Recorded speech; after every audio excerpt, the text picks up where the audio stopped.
गौतम बुद्ध और घमंडी राजा की कहानी एक अत्यंत प्रसिद्ध और प्रेरणादायक कथा है जो हमें अहंकार, क्रोध और घमंड को त्यागने का संदेश देती है।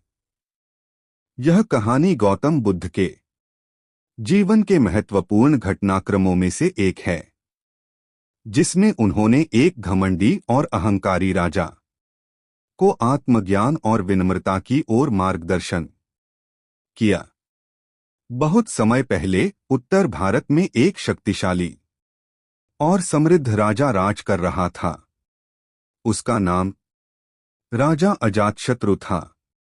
राजा अजातशत्रु अपने राज्य में बहुत ही घमंडी और अहंकारी था। उसकी यह स्थिति उसे अपने शाही महल में ऐश्वर्य और सुख सुविधाओं में डूबे रहने के कारण मिली थी। उसे लगता था कि वह पूरी दुनिया पर शासन कर सकता है और किसी भी समस्या का समाधान उसके पास है। राजा का अहंकार दिन प्रतिदिन बढ़ता जा रहा था। वह किसी भी व्यक्ति को बराबरी का अधिकार नहीं देता था और सभी को अपनी इच्छा के अनुसार चलने की आदेश देता था।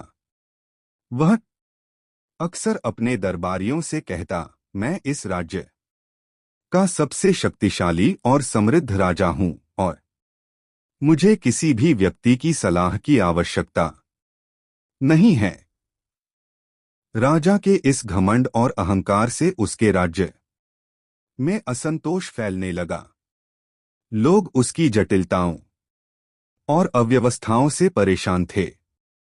राजा को यह सब कुछ ठीक से समझ में नहीं आ रहा था, क्योंकि वह अपने बाहरी ऐश्वर्य और सत्ता में पूरी तरह से मग्न था। राजा अजातशत्रु के अहंकार और घमंड को समाप्त करने के लिए गौतम बुद्ध का राज्य में आगमन हुआ। बुद्ध ने बहुत सारे लोगों को शिक्षित किया था और उनका प्रभाव व्यापक हो चुका था। राजा ने उनके बारे में सुना था, लेकिन उसने कभी खुद बुद्ध से मिलने का विचार नहीं किया था। एक दिन राजा के दरबार में बुद्ध का नाम सुनते ही उसने तय किया कि वह बुद्ध से मिलने जाएगा और देखेगा कि यह साधु किस तरह से लोगों को अपने प्रभाव में लाता है। राजा ने सोचा कि यदि वह बुद्ध से मिलकर उसे अपने विचारों के अनुसार बदल सके तो उसका अहंकार और भी बढ़ जाएगा। यही सोचकर राजा ने बुद्ध को दरबार में आमंत्रित किया।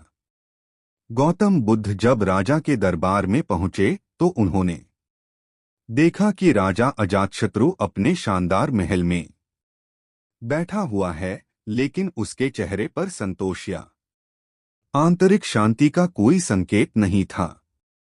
बुद्ध ने राजा की आंखों में देखा और एक गहरी सांस ली। बुद्ध ने कहा, राजन, आपका महल, आपके राजकाज और आपका ऐश्वर्य सब कुछ अस्थायी हैं। असली सुख और शांति आपके भीतर हैं, बाहरी वस्तुओं में नहीं।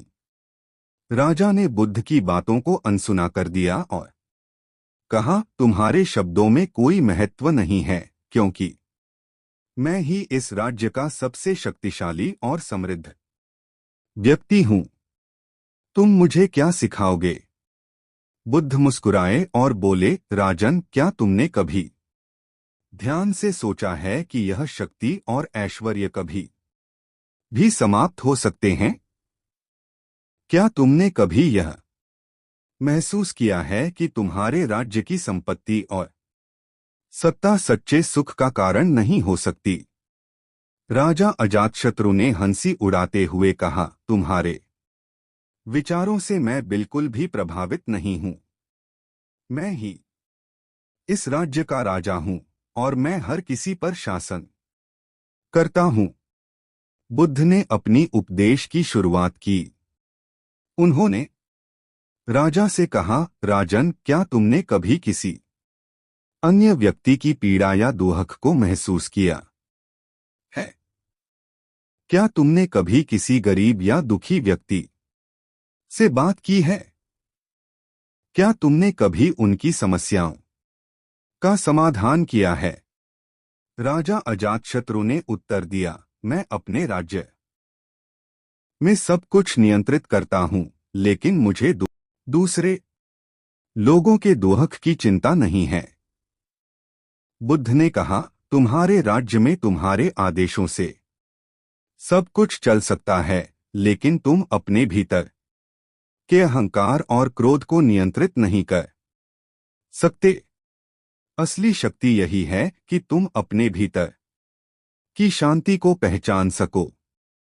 जब तक तुम बाहरी सत्ता और सुख में अपने आत्म का मूल्य नहीं समझ पाओगे, तब तक तुम कभी सच्चे सुख की प्राप्ति नहीं कर पाओगे। राजा अजातशत्रु ने बुद्ध की बातों पर ध्यान दिया। उसे लगा कि बुद्ध के शब्दों में कोई गहरी बात है, और वह सोचने लगा कि शायद उसने अब तक जो कुछ किया है वह सिर्फ बाहरी चीजों से संतुष्ट होने का प्रयास था। धीरे धीरे राजा का अहंकार और घमंड समाप्त होने लगा। वह बुद्ध के उपदेशों पर ध्यान देने लगा और उनके साथ समय बिताने लगा। बुद्ध ने उसे विनम्रता, ध्यान और आत्मनियंत्रण के महत्व को समझाया। राजा ने यह महसूस किया कि असली शक्ति और सुख बाहरी दुनिया में नहीं, बल्कि अपने भीतर की शांति में है। राजा ने निर्णय लिया कि वह अपने राज्य में बदलाव लाएगा। उसने अपनी नीतियों को बदला, अपने राज्य के गरीब और दुखी लोगों के लिए कार्य किए और अपनी शक्ति को विनम्रता और सेवा में समर्पित कर दिया। वह अब किसी को नीचा या अपमानित नहीं करता था, बल्कि सभी को समान अधिकार देने की कोशिश करता था। गौतम बुद्ध और राजा अजातशत्रु की यह कहानी हमें यह सिखाती है कि बाहरी दुनिया की सत्ता, धन और ऐश्वर्य हमें सच्चे सुख और शांति नहीं दे सकते। असली शांति और संतोष हमारे भीतर हैं, और यह केवल आत्मज्ञान, विनम्रता और सेवा के माध्यम से प्राप्त किया जा सकता है। घमंड और अहंकार केवल दुख और निराशा का कारण बनते हैं, जबकि विनम्रता और सहानुभूति से हम न केवल अपने जीवन को बेहतर बना सकते हैं, बल्कि दूसरों की मदद भी कर सकते हैं। यह कहानी आज भी हमें यह समझाती है कि हमें अपने अहंकार को त्याग कर दूसरों के प्रति सहानुभूति और विनम्रता का भाव रखना चाहिए। गौतम बुद्ध का जीवन और उनके उपदेश हम सभी के लिए प्रेरणा स्रोत हैं, और हमें उनका अनुसरण करना चाहिए। गौतम बुद्ध की जीवन कथा एक अमूल्य धरोहर है, जो न केवल भारतीय संस्कृति बल्कि पूरी दुनिया के लिए प्रेरणा का स्रोत है। उनकी शिक्षाएं और कथाएं जीवन के प्रत्येक पहलू को समझाने में सहायता करती हैं। उनकी जीवन कथा में जो घटना एक बूढ़ी महिला की है, वह हमें जीवन, मृत्यु और दुख के बारे में गहरे दृष्टिकोण से सोचने की प्रेरणा देती है। यह कहानी एक बूढ़ी महिला से जुड़ी हुई है जो गौतम बुद्ध की बहुत बड़ी भक्त थी। एक दिन उसके बेटे की मृत्यु हो गई और वह अत्यधिक दुखी हो गई। इस समय उसने गौतम बुद्ध से मदद की गुहार लगाई। यह कहानी हमें यह समझाती है कि गौतम बुद्ध की शिक्षाएं न केवल सिद्धांतों पर आधारित थीं, बल्कि उनके पास जीवन के कठिनतम सवालों का भी उत्तर था। एक दिन एक बूढ़ी महिला अपने मृत बेटे के शव को लेकर गौतम बुद्ध के पास पहुंची। वह न केवल दुखी थी, बल्कि उसने सोचा कि यदि कोई व्यक्ति उस दुख से बाहर निकल सकता है तो वह गौतम बुद्ध हैं। महिला ने भगवान बुद्ध से कहा, भगवान, मेरे बेटे की मृत्यु हो गई है। मैं इस दुख से छुटकारा पाना चाहती हूँ, कृपया मुझे ऐसा कोई उपाय बताएं जिससे मेरे बेटे को फिर से जीवित किया जा सके। गौतम बुद्ध ने महिला को ध्यान से सुना और फिर उसे एक कठिन कार्य सौंपा। उन्होंने कहा, तुम्हें उस घर से एक मुट्ठी सरसों के दाने लाने होंगे जो किसी घर में कभी किसी की मृत्यु नहीं हुई हो। केवल तब मैं तुम्हारी मदद कर सकता हूँ। महिला ने यह सुनते ही यात्रा शुरू की और वह हर घर में गई, लेकिन हर घर में किसी न किसी ने अपनी प्रियजन की मृत्यु की बात बताई। महिला एक एक घर से सरसों के दाने लेकर आई, लेकिन हर घर में किसी न किसी ने उसकी तरह ही दुख की कहानी सुनाई। अंततः वह यह समझ पाई कि मृत्यु हर व्यक्ति के जीवन का एक अभिन्न हिस्सा है। वह बुद्ध के पास लौटी और उन्हें सारी घटना बताई। गौतम बुद्ध ने उसे समझाया कि दुख और मृत्यु जीवन का अभिन्न हिस्सा हैं।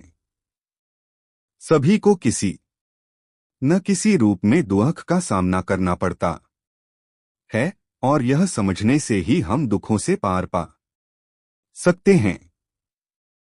उन्होंने कहा, तुम जो दुख झेल रही हो वह केवल तुम्हारा नहीं बल्कि हर व्यक्ति का दुख है।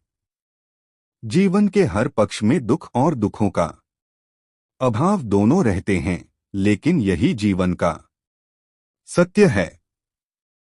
गौतम बुद्ध ने महिला को यह सिखाया कि मृत्यु से भयभीत होने की आवश्यकता नहीं है, क्योंकि यह जीवन का हिस्सा है। इसके बजाय हमें अपने जीवन को सही दिशा में जीने की आवश्यकता है।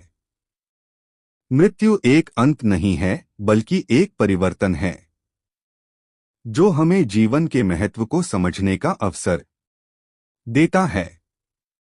गौतम बुद्ध ने उसे यह भी बताया कि दुख से छुटकारा पाने का तरीका यह नहीं है कि हम अपनी इच्छाओं को नष्ट कर दें, बल्कि यह है कि हम अपनी इच्छाओं को नियंत्रित करें और हर स्थिति में संतुलित रहें।